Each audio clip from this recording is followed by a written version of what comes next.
Hi, this is Tori Smith of the Midley Beacon. Again with world-famous common urban fantasy author Andy Zack. Andy, I don't know about you, but I'm really getting into the swing of these weekly videos. You bet. This morning I woke up with a surge of adrenaline, realizing we were going to be videotaping today. All right, Andy. What do you have for us today? Surely you can't top your past excerpts. Well, I'll let my zombie turkey fans be the judge of that.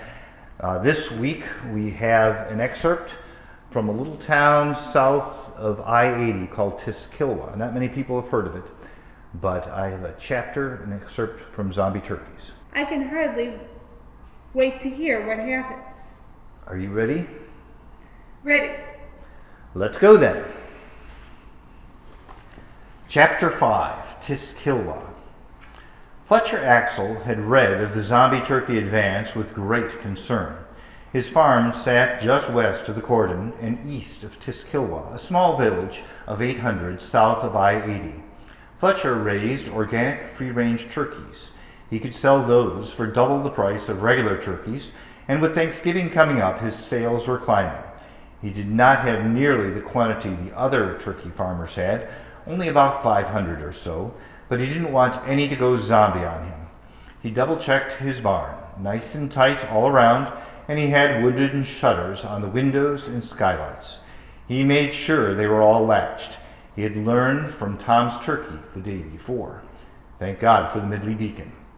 Then his flamethrower came in the mail from Amazon, shipped for free. Now he felt comfortable he could hold the threat off.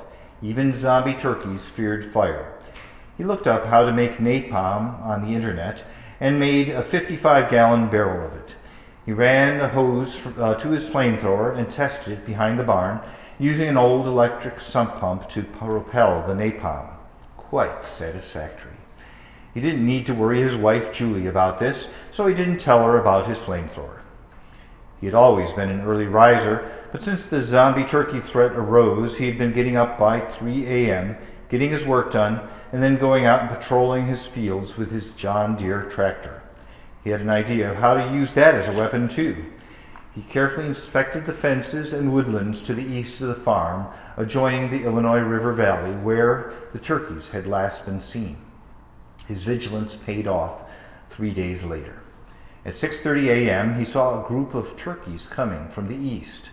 He would have taken it as a normal flock of wild turkeys, which lived in the woods around the farm, but over half of them were pure white, domestic farm-raised turkeys. He knew what that meant: zombie turkeys. He drove at top speed across his fallow field to the equipment barn. He attached his 45-foot harrow and returned to the turkeys advancing his way. The flock had grown to hundreds. He drove into their midst. Plenty flew up, but a lot were slow on the switch, and the angled discs of the harrow cut the zombies into sliced turkey. He turned around and headed for the next big clump of them. Same result.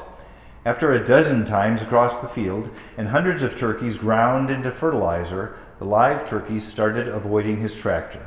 He drove back to his turkey barn. Several hundred turkeys crowded there, trying to get in and flying up to the roof. He climbed out of the tractor cab and fetched his flamethrower out of the shed.